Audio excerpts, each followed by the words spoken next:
My name is Mia, and I was 26 years old when I truly believed in forever. I still remember that morning like a movie scene in my head. The sun was soft, not too bright, just a gentle light through my thin curtains.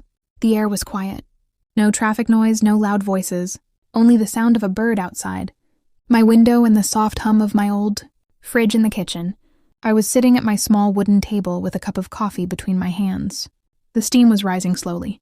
My phone was next to the cup, screen dark but full of his messages from the night before. Back then, my heart felt safe. Back then, I thought love was something you could hold, like a warm cup, like something that would never fall and break. I remember thinking, Mia, my life is simple. But I am happy. I had a job that paid enough. I had a tiny apartment that smelled like coffee and clean laundry. And I had him. At that time, I did not know that a quiet morning can be the beginning of a storm. I did not know that the same phone that made me smile would later make me cry. I met him on a rainy afternoon. I was standing under a small bus stop, trying to protect myself from the heavy rain. The sky was gray, the street was wet. Cars were moving slowly, and people walked fast with umbrellas, like they were running away from the sky. My jacket was thin, and I was shivering a little. I remember laughing quietly to myself and thinking, of course it rains when I forget my umbrella. Then he came. He ran into the bus stop, shaking water from his hair. A few drops hit my arm and I jumped a little. He looked at me and smiled. Sorry, he said, but his voice was warm, not cold. I smiled back and said, it's okay. It's just water. The bus was late. We stood there side by side, watching the rain hit the road in 1,000 tiny explosions. At first, we didn't talk. I felt shy. He looked calm, but there was something kind in his eyes. Then he asked, do you take this bus every day? It was a simple question, but sometimes simple questions can open big doors. We talked about work, about the city, about how the weather always seemed to change at the wrong time. He made small jokes, and I laughed more than I expected. Not because the jokes were very funny, but because his presence felt light, easy, safe. When the bus finally came, I felt a small fear in my chest. I don't want this moment to end, I thought. I got on the bus and he followed. We sat next to each other. It felt natural. When it was my stop, I stood up. For a second, I thought, this is it. I will never see him again. But then he said, wait. Can I have your number? Maybe we can both be late for the bus again. I blushed. I gave him my number. I did not know it then, but that small act would change my whole life. He made me feel seen, not just looked at. Seen, like he could see past my tired eyes and my simple clothes and touch the person I was trying to hide from the world. The days after that were full of small, beautiful moments. He texted me good morning and good night. He sent pictures of the sky, of his coffee, of a dog he saw on the street. They were such normal things, but his attention made them special. We started meeting after work. Sometimes we walked through the park and watched the city lights come on, one by one, like stars falling down to the ground. Sometimes we sat in a small cafe with old wooden chairs and soft music in the background. We shared one piece of cake and talked about everything and nothing. With him, silence was never heavy. Even when we didn't talk, I felt comfortable. Like I finally belonged somewhere. Like I was exactly where I was supposed to be. Oh, he often looked at me and said, I'm not going anywhere, Mia. Every time he said it, something inside me relaxed. I believed him, with my whole heart. I told him things I never told anyone. My fears, my childhood dreams, my worries about the future. He listened with his eyes, not just his ears. He made me feel that my story mattered. For the first time in my life, I did not feel like too much or not enough. I felt wanted. I felt chosen. The promise of forever came on a quiet evening. We were at his apartment, sitting on the floor near the window. The lights were low. A small lamp in the corner gave the room a warm, golden color.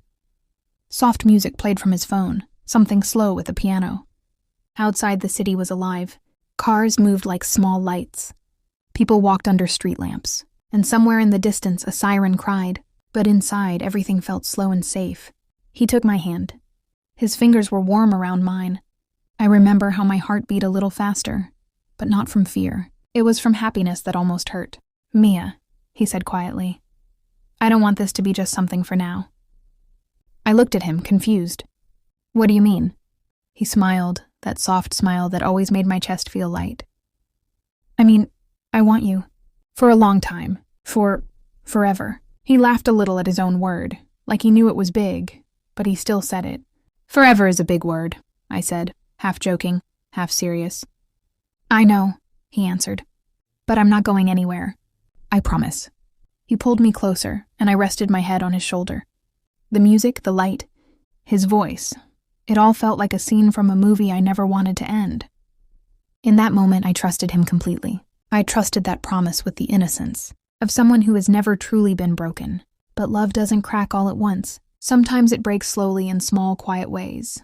At first, the change was small. He started replying to my messages a little later than before. "Sorry, busy," he would say. I told myself it was normal. People get busy. It's okay. Then he stopped calling at night. "It's been a long day. I'm tired," he wrote. I believed him. I didn't want to be the needy one. I didn't want to push him away. When we met, he was different. His eyes were there, but they felt far away. Sometimes, when I talked, he looked at his phone. Sometimes he smiled, but it didn't reach his eyes anymore. I tried to understand. Maybe it was stress. Maybe something bad happened at work. Maybe it was just a phase. I asked, "Is everything okay?" He always answered, "Yeah, I'm fine.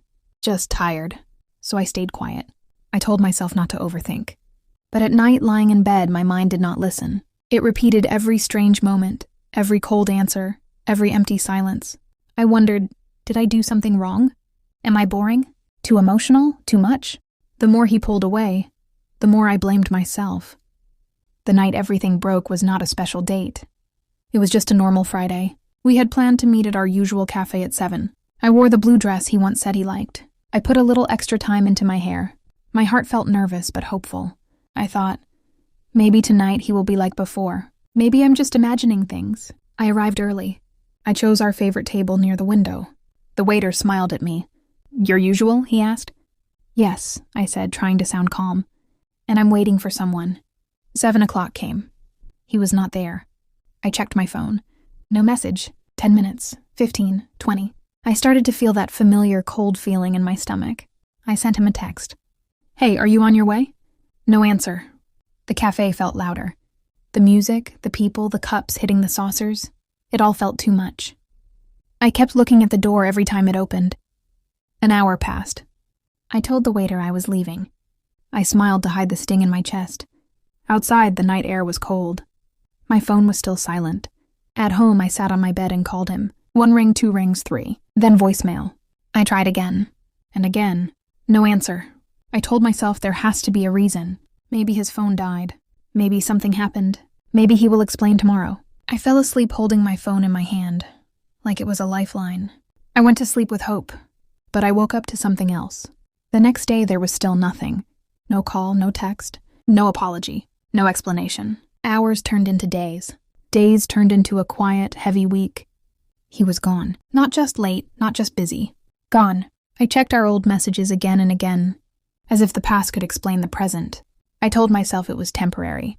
I told myself he would come back. I waited for forever to ring my phone, but deep inside, something small and fragile began to understand the truth. I didn't know it then, but the person I loved was already gone. The days after he vanished felt unreal, almost dreamlike. But not the kind of dream you wake up smiling from. It was the kind of dream that sits heavy on your chest, the kind that makes breathing feel like work. I started searching for answers, the way someone searches for air underwater. I checked his social media every hour. Nothing new, no posts, no stories, no comments from friends that hinted at where he was, or why he left. I asked mutual friends, pretending to be casual. "Hey, have you talked to him lately?" They always said the same thing. "No, not really, why?" I would laugh it off and say, "Oh, just checking." But inside, I was falling apart quietly. At night, I replayed every conversation we ever had, every message, every moment his hand held mine. I looked for signs, clues, little shadows, moments I might have ignored. Nothing made sense, and the same question kept whispering in my mind, over and over like a broken record. Was I not enough? The shattering moment came one afternoon, almost 2 weeks after he disappeared. I was holding my phone, staring at his name on the screen, my thumb shaking above the call button. For a moment, I believed he would answer this time. For a moment, I believed the story wasn't over. But when the voicemail message played again, his voice cheerful and distant, something inside me cracked in a way that felt permanent. That was when I understood.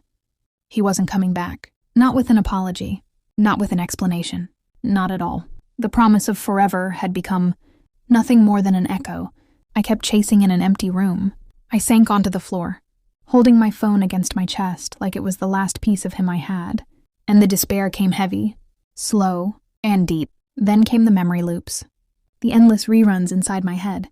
I blame myself for everything, for talking too much, for not talking enough, for being too emotional, for being too trusting, for being myself. I remembered the night he said, "I'm not going anywhere," and it hurt like a physical wound. I repeated the same words in my mind. I kept thinking I ruined everything. I kept thinking he left because of me. The truth is, when someone walks away, your heart tries to find logic, even when there is none. The turning point arrived quietly, not with fireworks, not with anger, but with dust. I was cleaning my room, trying to remove the mess I had made. During those long days of sadness, when I moved a stack of books, a photo fell out. It was the two of us. We were smiling. My head was on his shoulder. His arm was around me. But as I looked at the photo, something strange happened. For the first time, I didn't see a perfect memory. I saw a girl, me, who loved with her whole heart, who trusted someone deeply, who believed in forever, because she wanted to believe in goodness. And suddenly I realized the pain I carried was not really about losing him. Every morning I woke up expecting a message. I would reach for my phone before my eyes were fully open. For 1 second I felt hope, and then the silent screen told the truth again. No message, no missed calls, nothing. The quiet in my apartment wasn't peaceful anymore. It was sharp. It echoed. It felt like a reminder that someone who once filled my world had left it without a sound. I told myself he was busy. I told myself his phone was broken. I told myself anything that made the silence feel less real. Denial is a strange kind of comfort. You know it's a lie, but sometimes lies are easier to hold than the truth. It was about losing the version of myself who believed his words so completely. Weakness cracked open, and something small, something new, something strong began to grow inside me. Healing didn't come fast. It didn't come loud. It came in tiny moments that felt almost invisible at first. A short walk outside, where I finally noticed the sky again. A hot shower that washed away a small part of the sadness. A meal I cooked for myself, because my body needed care, even when my heart felt empty. One day a friend called. I didn't pretend to be fine. I told her the truth. And for the first time in weeks, I felt my chest soften, like a knot finally loosening. I learned something simple but powerful. Healing is not one big step. Healing is many small steps, repeated quietly. I learned how to live one quiet day at a time. With time, I began to understand the truth. I had been running from people leave, sometimes without warning, sometimes without reason, sometimes without caring about the heart they break on the way out. But their leaving does not mean we are unlovable. Their silence does not mean we are not enough. Their betrayal does not define who we are. I didn't get the answers I wanted, but I found answers I needed. And maybe that is enough. Forgiving him was never my goal. Some wounds don't need forgiveness to heal. But I did learn how to forgive myself, for loving deeply, for trusting freely, for giving my heart to someone who wasn't ready to hold it. Forgiving myself was the moment pain slowly turned into peace. Not perfect peace, but a beginning. In the final chapter of this part of my life, I realized something beautiful and strong. I was not broken. I was rebuilding. I was not lost. I was learning to walk in a new direction. And the girl who once waited by her phone was finally learning to stand without it. He promised forever. But I learned forever starts with me. And maybe, just maybe, that is the most powerful promise I will ever keep.